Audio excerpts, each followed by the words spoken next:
இல்லை எல்லாத்துலையும் தான் சொல்ல வரேன்.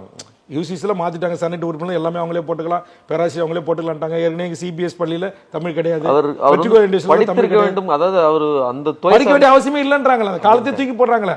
நாளைக்கு யாரோ ஒரு சங்கியை கொண்டு வந்து நாங்கள் வைஸ் சான்சலராக நியமிப்போம், அவன் குலக்கல்வி திட்டத்தை சொல்லுவான், கோமியம் குடிச்சா நோய் வராது, ஹார்ட் அட்டாக் வராதுன்னு சொல்லுவான், குடிக்கணும்.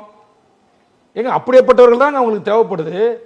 அதிலிருந்து தான் தமிழர்கள் மாறுபடுது, கேரளா மாறுபடுது. அதனால தான் இந்த 2 அடிப்படை கட்டமைப்பு சித்தாந்தங்களை உடைத்து சுக்குநூறாக்க ஆக்க வேண்டும் என்பதற்காகத்தானே இங்கே சில கைக்குலிகள் உருவாக்கப்படுகின்றார்கள்.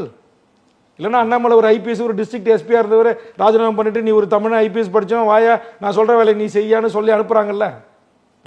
அப்ப இங்க இருக்கிற ஒரு கூட்டம் ஐயோ அண்ணாமலை நம்ம தமிழர் தான் ஐபிஎஸ் படிச்சவர் அப்படின்னு ஒரு இளைஞர் ஓடுறாங்கல்ல. அப்ப இதான் அவர்களால் அவருடைய கருத்தை, அவருடைய சித்தாந்தத்தை, உண்மையை பட்டவர்த்தனமாக மேடைகளில் கொள்கையை சொல்லி கருத்தியலை சொல்லி மக்கள் மனங்களை தமிழர்களை வென்று ஆட்சி அதிகாரத்துக்கு அவர்களால் ஒரு காலத்திலும் தமிழ்நாட்டில் வர முடியாது. அப்ப வர்றதுக்கு என்ன ரூட்டு? அப்ப தமிழ்நாட்டில் இன்னைக்கு நாளைக்கு 10 வயசு கழிச்சு ஓட்டு போடுறோம் யாரு? இன்னைக்கு 10 வயசு பையனா இருப்பான்.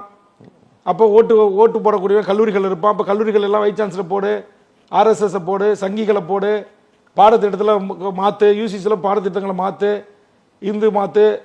சாணியை தின்னாக்கா கொரோனா வராதுன்னு சாணியை தின்னாங்களா இல்லையா? கோமியம் குடிச்சாங்களா இல்லையா உத்தரப்பிரதேசத்தில்?